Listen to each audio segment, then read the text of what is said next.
Bakuna pa rin ang pinakamabisang sandata sa nakamamatay na rabies. Sa San Lazaro Hospital, dumagsa ang mga nais magpabakuna. May report si Marisol Abduraman.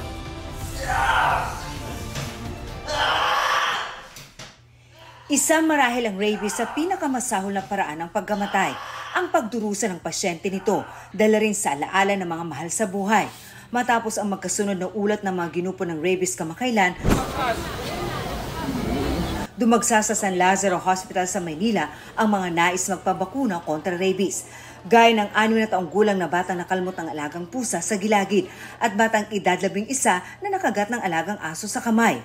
Karamihan sa mga pasyente ay totoong may kagat o may kalmot.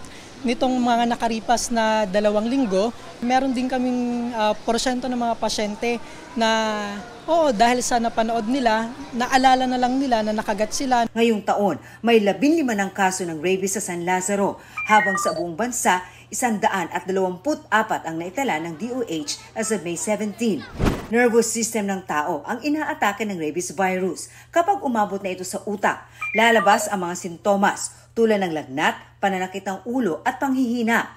Gayun din ang pagkatuliro, pagdedeliryo, paglalaway, hydrophobia o takot sa tubig at aerophobia o takot sa hangin. Depende yan kung gaano kalakas yung virus. Kung yung immune system ng pasyente ay mahina, syempre mas mabilis. Kung gaano kalapit sa utak at sa spinal cord. Kung gaano kalalim yung sugat. 1 hanggang 3 buwan ang maaring incubation period ng rabies virus. Pero may pagkakataong inaabot ng 16 na taon bago lumabas ang mga sintomas.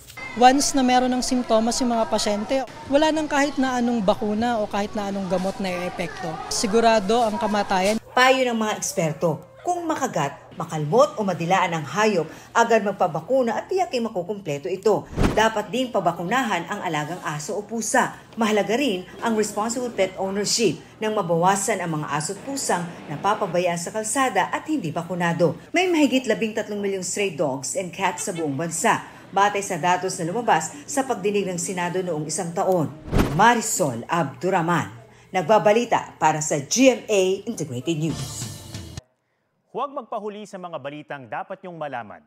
Mag-subscribe na sa GMA Integrated News sa YouTube.